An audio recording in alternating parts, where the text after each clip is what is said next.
About Ann Coulter. Ann Coulter, the woman, the conservative that called Obama a retard. We're on.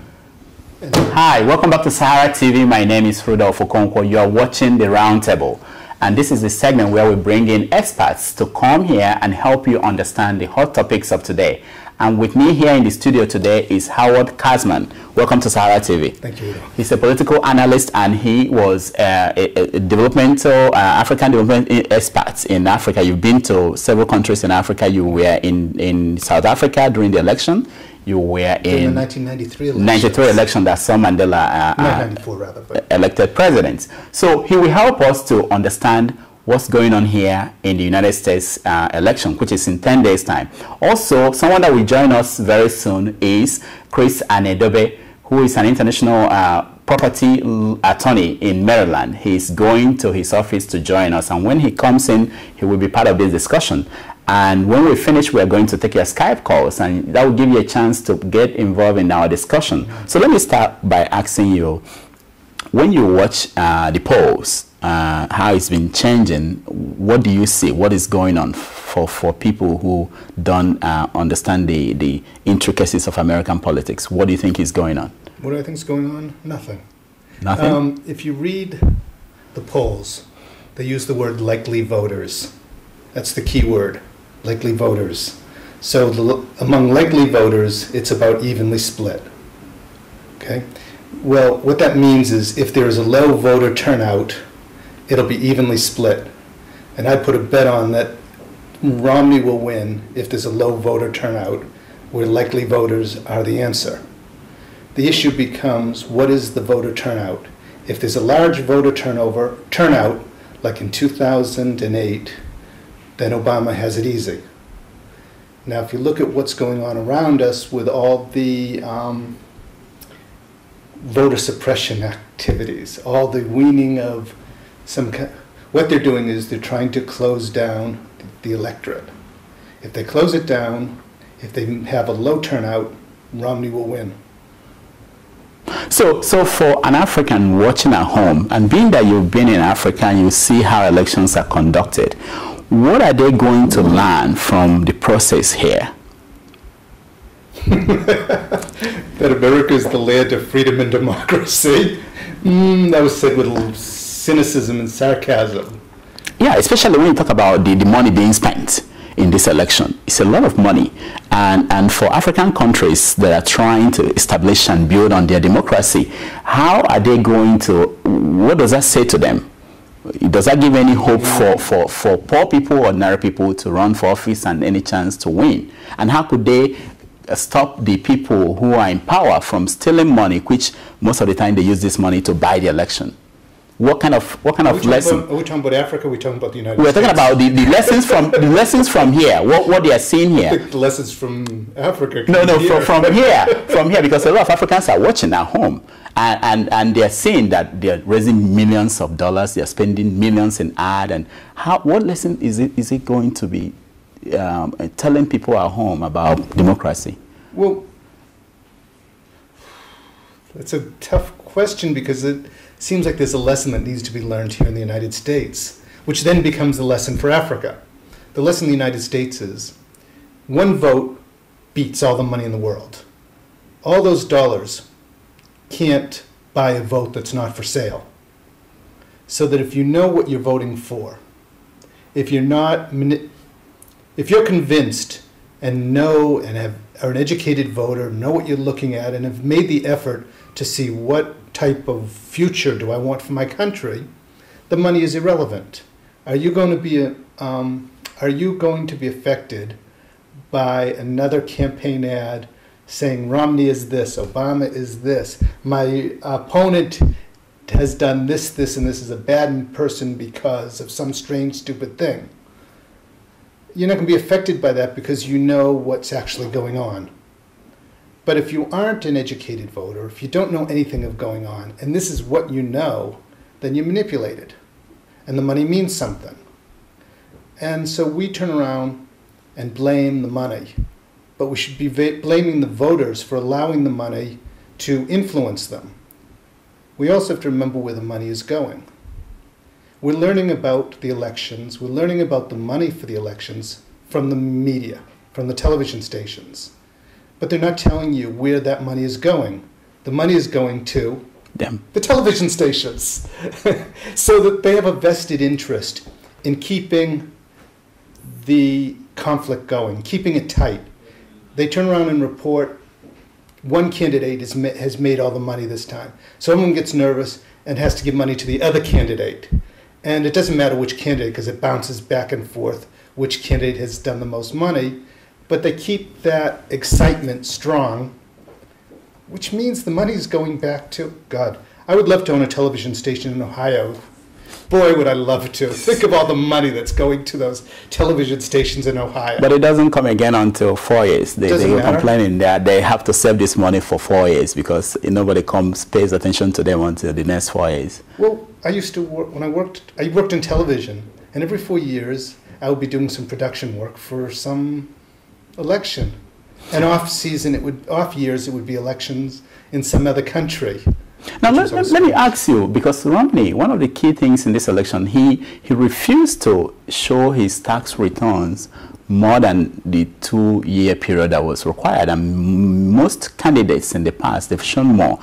And it doesn't seem to be a factor in this election. Why? How can we tell it's a factor or not? Well, because we didn't hear about it anymore. It didn't in the television, in the media. Even during the debates, it never came up during the media. The debates. Out of the media. Yeah. Out of the media, yeah, right? Yeah. so I mean, the reason Obama won in 2008 was he bypassed the media and went straight to the internet and talked to the people and organized people directly.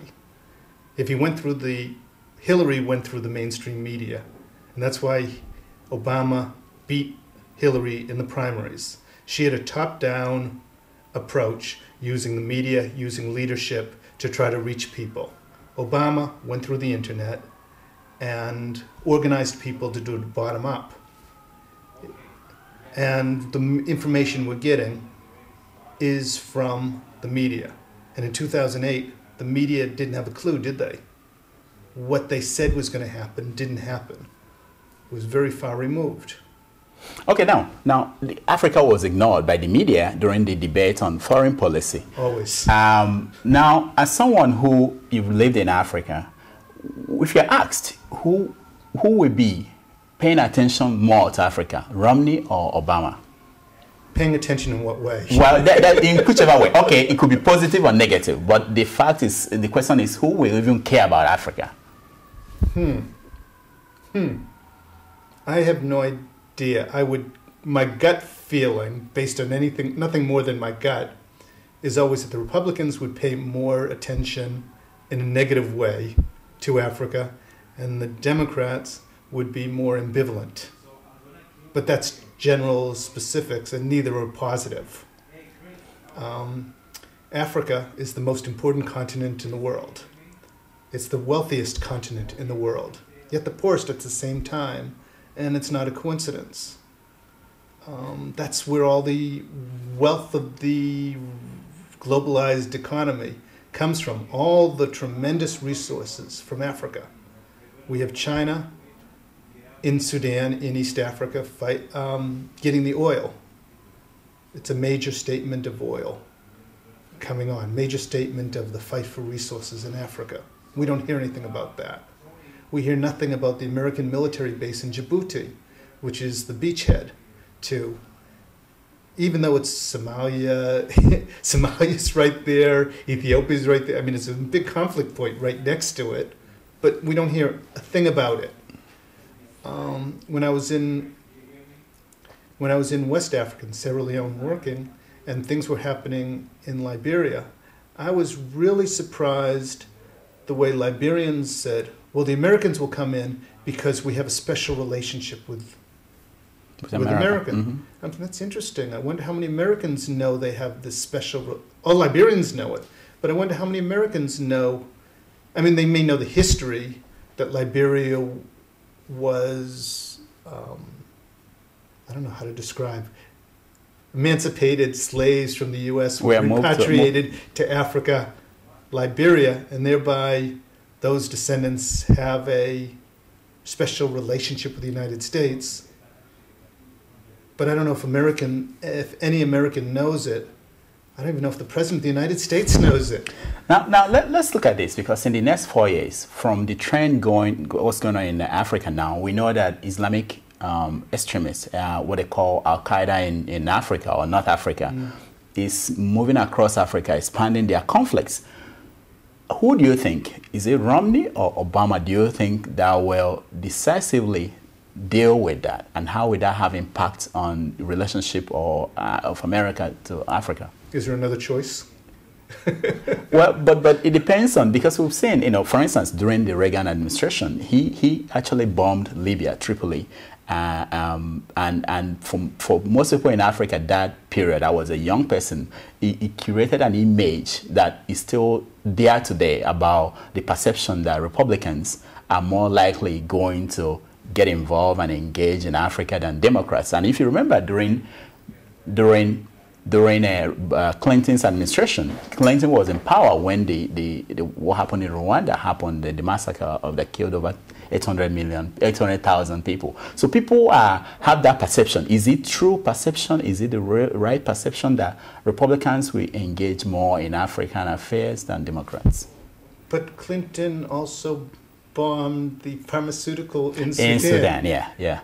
In response to the embassy bombings. Yeah, looking for Osama bin Laden. I'm not sure either of those are positive images that would say we want engagement. We had, who was it? It was Bush, who's sent military to Liberia, who were conquered by malaria. You know that story about them leaving heavily malaria infected and being sick and defeated because of malaria. I don't see America, really don't see America making an engagement in Africa. And personally, I wouldn't want an engagement in Africa. I see an engagement in Djibouti that I don't think I'd want to have anything to. Okay, Howard, let's hold that thought there. Let's welcome Chris. Chris Aniedobe is an international attorney in Maryland, and he's a political analyst. Chris, welcome to Sahara TV Roundtable. Well, thank you very much, Rudolph. Howard, it's nice to be with you. How are you doing? I'm fine, thank you. Okay, Chris, before you joined us, we've been looking at the election, the United States election coming up on November 6th, and we were looking at what it means for Africans at home and Africans in America. So from your end of the world, which is close to Virginia, that is one of the swing states, what are you seeing? What is your take on how the election has been going since you last joined us in this show? I think that the election is going to be a cliffhanger. It's going to be a nail biter to the very end. It's always hard for an incumbent to win in the fashion that Obama won. The love affair with Obama is practically over. He now has to win on the record. And I would say the strength of his political campaigning, if this were a strict popular vote, Obama might easily lose this election. However, the format, the electoral college format they have gives him a fighting chance, and I believe that Obama will narrowly beat Governor Romney to become the next president of the United States. I would concede that Obama might lose Virginia. He's probably lost North Carolina. I think he's also going to lose Florida of the three swing states. But I think Obama might win Ohio by a narrow margin, Wisconsin by a narrow margin, and would win Nevada by a narrow margin. And those three states, if he's able to win them, those three states will be enough to give him the presidency. Howard, do you agree that might be what will happen on the 6th? I'm not sure state by state. I haven't gone to state by state. I don't know that I agree with him on an electoral college win for Obama. I can't see a popular vote for Romney and an electoral college for Obama because the electoral college is structurally becomes biased for the Republicans. Can I mention some about the electoral college? Yeah. Because it's probably the confusing part for most people. Okay. In the American system, it's not a direct vote for president. It's a state-by-state election. And each state has enough votes. The number of members of Congress they have is the number of votes the state has that actually does the actual election. And whoever wins the state gets all the electors of the state. The number of electors is the House of Representatives, which is by population, and 2 senators for every state. So what happens is that a large state, each vote in a large state is less than each vote in a small state, because every state, big or small, has 2 senators. So that a small state is more powerful. Small rural states are more powerful, and small rural states is the basis of Republican strength. Yeah, but the count, that the electoral college count that we are seeing now is showing that Obama has secured at least 236 based on the states that we know he's going to win. You know, like New York, California, and all the other states. Okay. So I think what Chris is saying is more likely based on all the models I've seen in other places, likely going to happen. If Obama can win Ohio and win Wisconsin, I think he has won the election. But let's leave that, Chris. Let's go. I think it's based on turnout. Yeah, it depends on turnout. Yeah, because I think if there's no turnout, it will be close and Romney will win. Yeah.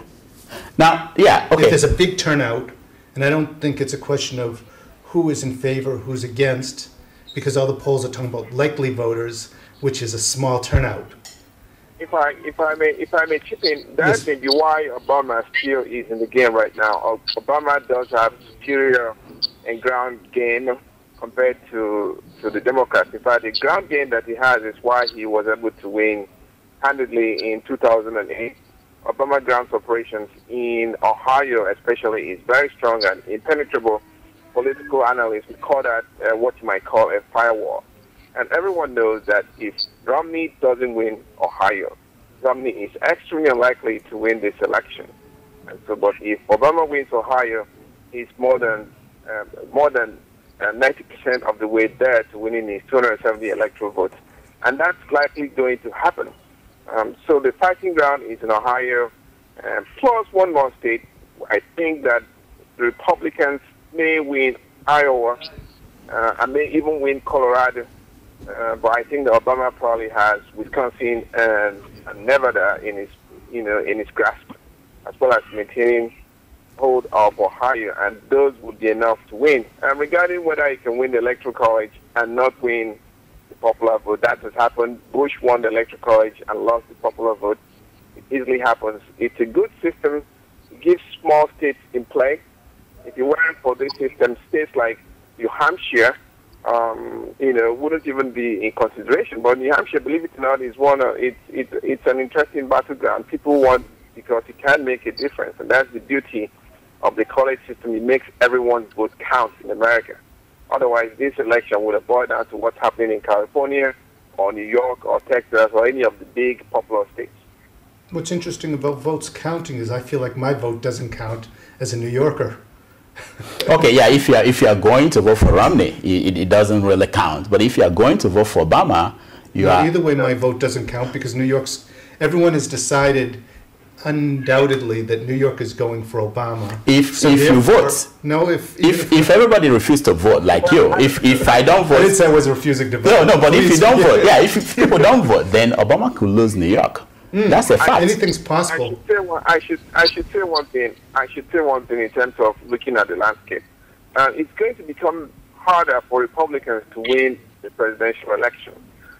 America has been getting browner and browner, and everyone sees it.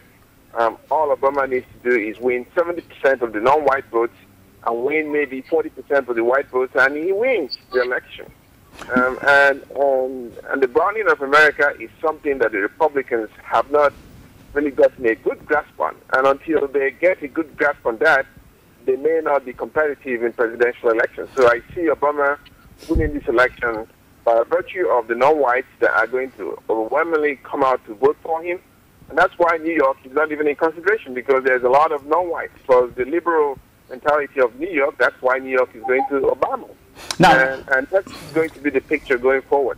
Now, Chris, hold on. His point is trying to make, and I want to bring that question because we want to look at what happens next.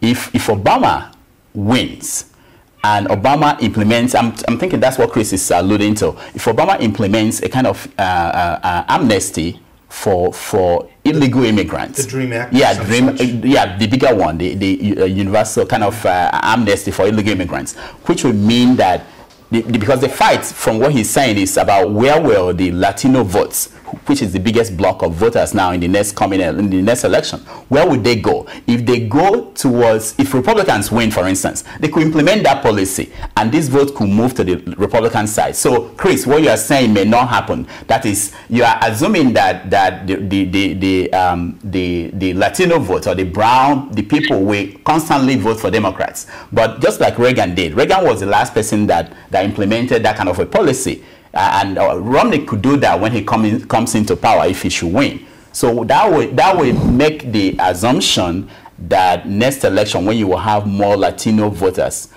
qualified to vote, that Republicans may have difficulty winning. Do you agree or you don't? Well, the thing when you talk about Romney, we don't know where Romney stands. Romney is all over the map.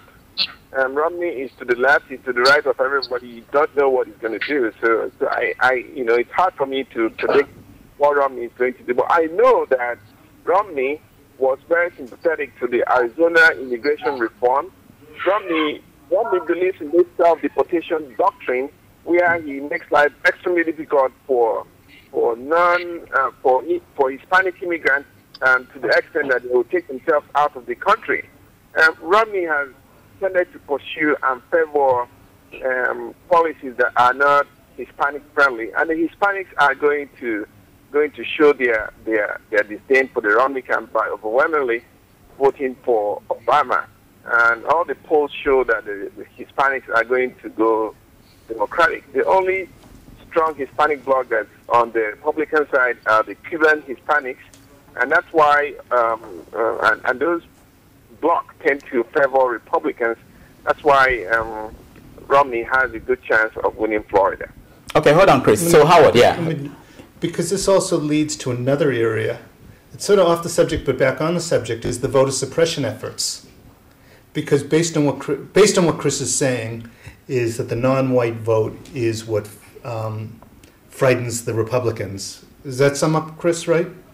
And so the voter suppression issues that are coming up, they're calling it policing because of voter fraud, but they haven't found any voter fraud. The voter fraud, as far as anyone has been able to find, is insignificant.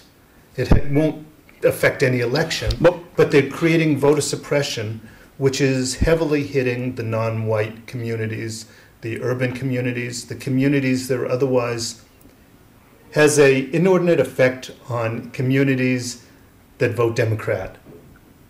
And then you add to that voter ID laws that sound very fair to say, of course people should have IDs to go in, but we don't go into the question of how do people get the IDs. The motor vehicles office, where they get IDs in many of these states because of austerity, are closing earlier, less hours. How long does it take to get these?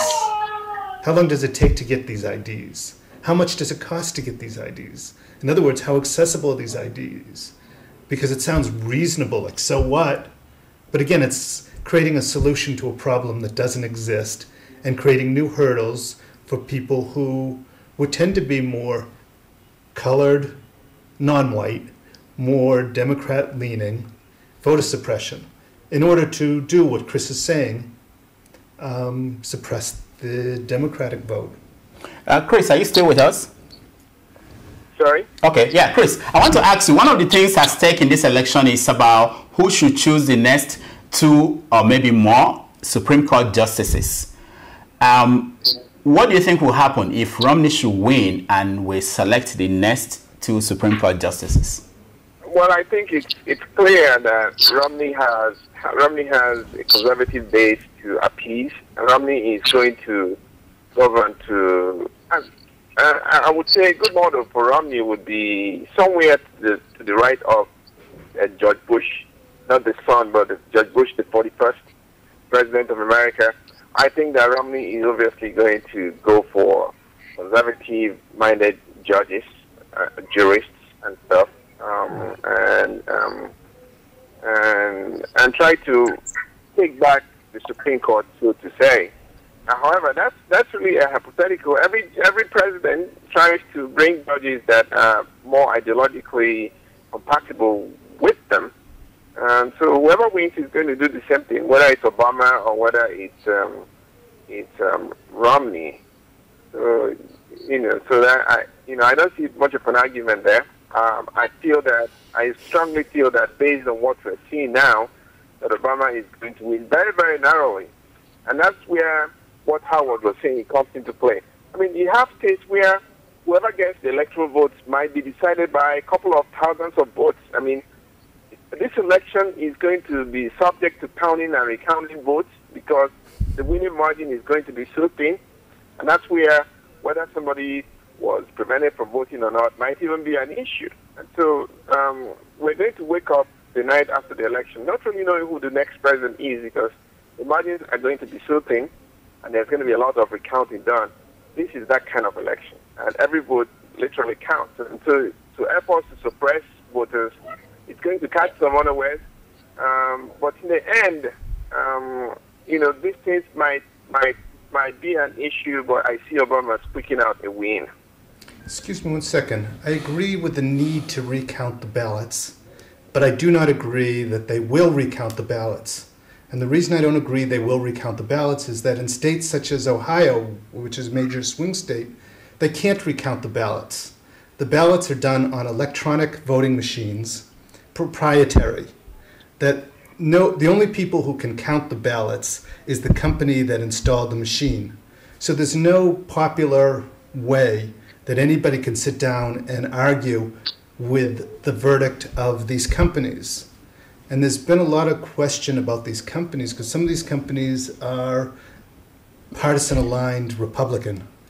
So that it scares me that we've decided that our elections should be corporate, owned by corporate, proprietary, that we as citizens can't turn around and say, wait a minute, I don't agree with that vote. Let me see the ballots and let me look and see the recount.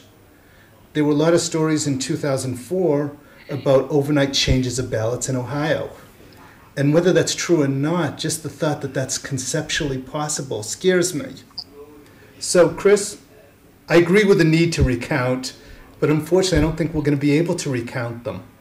Now, let me ask you, Howard, because Colin Powell came out this week to endorse Obama, and a Republican came out to say that it was because Obama is a black man. That's why he came out to endorse him.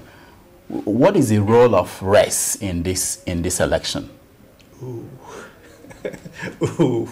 It's the elephant in the room. Ooh, no, elephant's GOP. It's everywhere but nowhere. It's not talked about, but it seems to be in the background that nobody will admit to. It's the code words that we've had historically in this country when we use the word states' rights. For instance, Romney in the debate kept saying, for instance, I agree with the health care that Obama put in is very similar to the health care I put in Massachusetts, except the health care in Massachusetts was state. And it's the role of the state versus the role of the federal government. Well, historically, that has been the excuse of racialism. If we go back to the civil rights wars, the civil rights conflicts, we get where the states would say, states' rights says we should have segregated schools, separate but ostensibly equal. And you had Kennedy sending down the National Guard to help integrate the schools.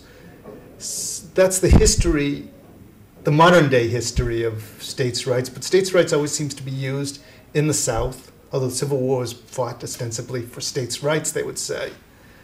So we keep saying states' rights, and that's coded for. racial. I'm shocked. During much of the last 4 years, I was overseas and keeping up with the elections. And suddenly, as soon as Obama got elected, where I thought, suddenly we've broken the barrier. We can now deal with race directly. Suddenly I'm reading things like blogs, and I'm seeing how suddenly people don't even guard their racism. It's acceptable in polite company to make what seems to be the most racist statements, and nobody calls them on racist statements. Hold that thought, Chris, because I want to connect you to what I want to ask you now. A conservative commentator, Ann Coulter, called Obama a retard. And I want you to explain it in line with the question about race. What does that have to do? What is going on in this election? And is what we see as kind of a passive hatred for Obama, is it different from what Bush went through during the time he was president, Bush second, Jr.? I would say that America, race relations in America is getting better and better. However, it's still there. Racialism or racism is still a factor. Let me go back to the endorsement by Colin Powell. Colin Powell made that endorsement, not necessarily because Obama is a black man, but because it's important for black people that Obama does well for both black and white. Obama's presidency is historic. However you slice it, he's the first black president of the United States. And black people have an interest in having his presidency be successful because it's going to reflect on other black people who might aspire to govern this country. And that's probably why Colin Powell came out to endorse Obama. For us, black people, it's an endorsement of his first administration. Colin Powell affirmed that he did well enough to be given a second chance to continue to be president. Regarding Ann Coulter's statement, I generally don't listen to her. She tends to shock and awe people by the way she speaks. She gets a lot of attention by using extreme languages, calling Obama a retard. It's an unfortunate comment, but yes, it does have racial undertones. I mean, when Obama lost the first debate to Governor Romney, people were saying, well, that's because he didn't have his teleprompter. That's because he's really not smart enough to speak without a teleprompter. That's because he only thinks when people write for him to read. And all of these things have racial undertones, namely blacks are not that smart. However, he came back to win the second and third debate, and then the language changed, the narrative sort of changed. He was aggressive, he was unruly, he was this, he was that. So it's all going to be part of America for the longest haul.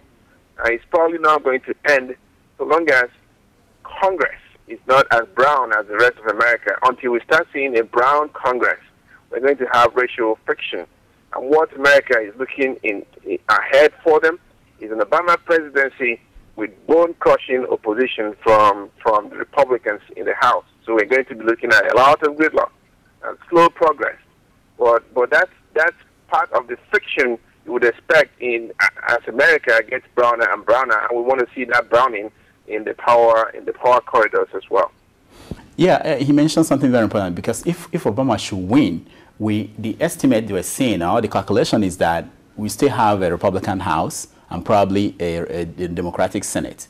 What do you think will change in the way Chris, I wanted Howard to answer. Yeah, okay, after that you can. Yeah. I would answer that it's up to Obama. Okay. If Obama maintains his style has been to confront Congress.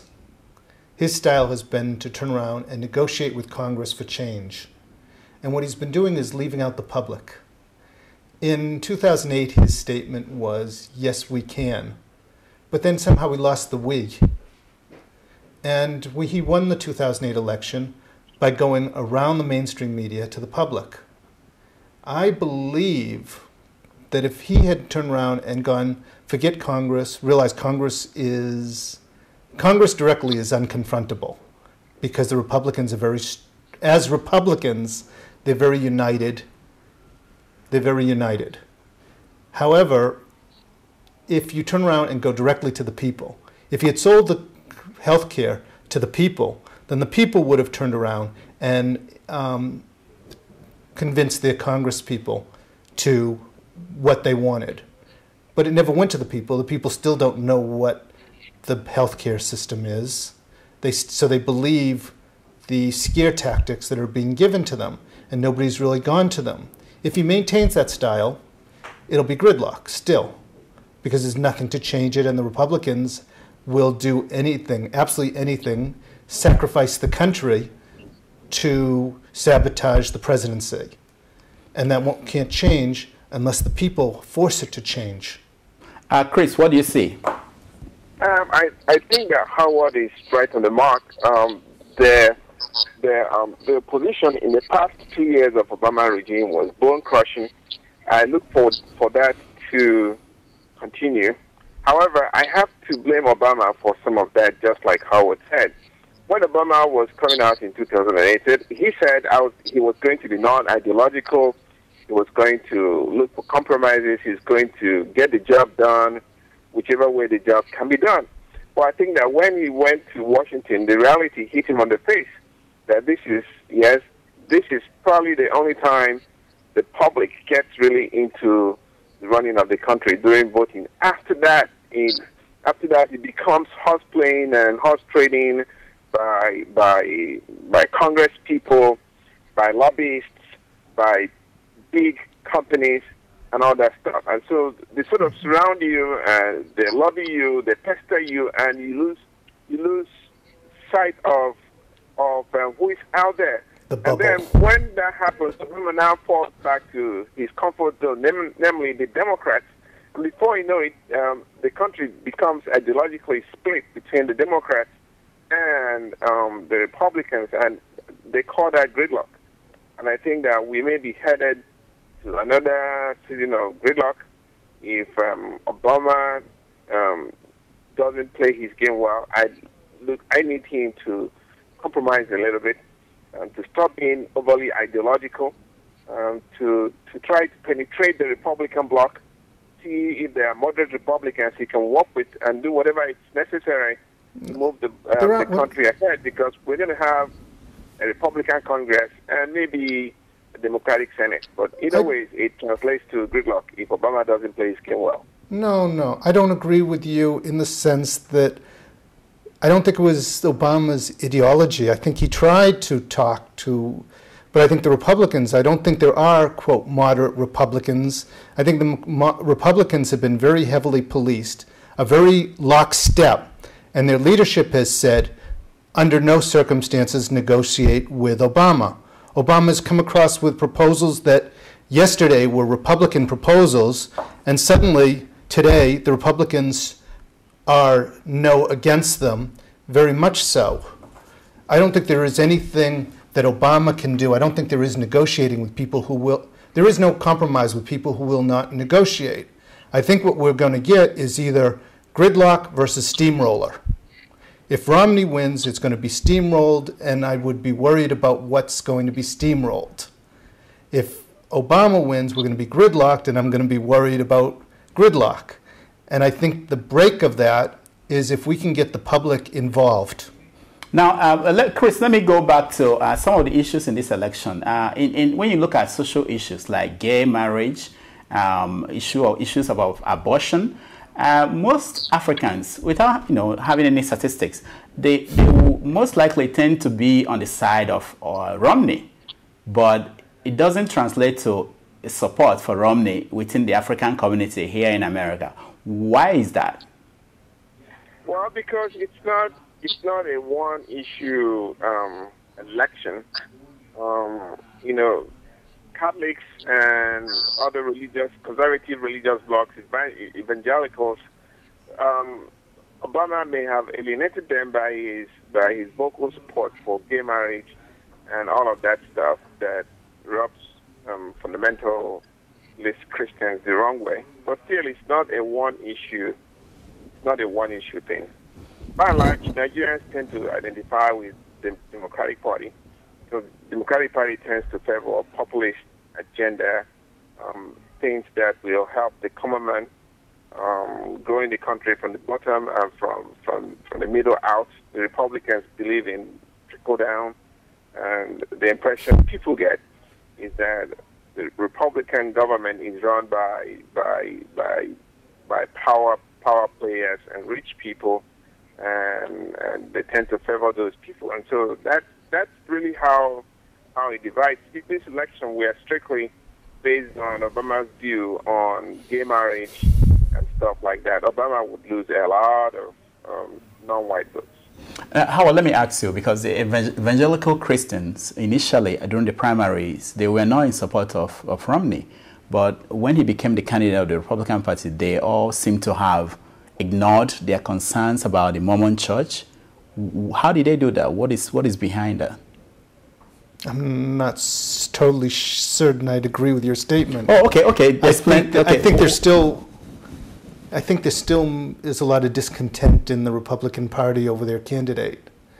But I do think that the Republican Party is much more disciplined structurally. By its very structure, its constituencies, it's much more structured than the Democratic Party. The Democratic Party is a much more diverse coalition, so that you can say Republicans and have a singular statement. You will never find a singular statement with Democrats, because the Democrats include everything from social conservative Democrats who favor fiscal reliability, when it's social issues, but when it's military and large business issues, somehow ignore fiscal irresponsibility, all the way to full social democrats insert social issues. It's a big, wide expanse that you get in the Democrats, which is why they sort of get locked up. Chris, before you joined us, we were talking about the likelihood of any of these candidates winning and what it will mean for Africa. For instance, we talked about the crisis in most parts of Africa with the Islamic fundamentalist groups all over Africa. Who do you think will take more action in dealing with this issue, and what does that mean for Africa? I guess both of them will take substantive actions. It depends on what form the actions will come. I think that the Obama method has been to be sensitive, but to be firm and tough with Middle East and African policy, and I look for that to continue. The Obama regime is really highly engaged in African issues, more so than during the George Bush era. I look for that to continue. The U.S. interest in Africa is growing. Africa as an economic bloc is growing. The U.S. embassies in African countries need to be protected, otherwise you'd have the embarrassment in Libya occurring all over Africa, particularly.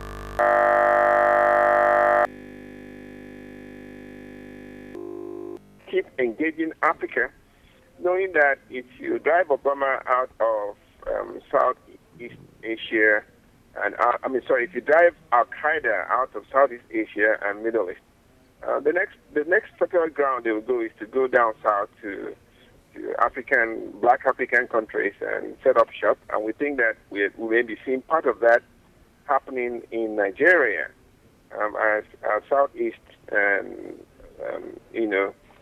Iraq and all those countries become less of a haven for Al Qaeda.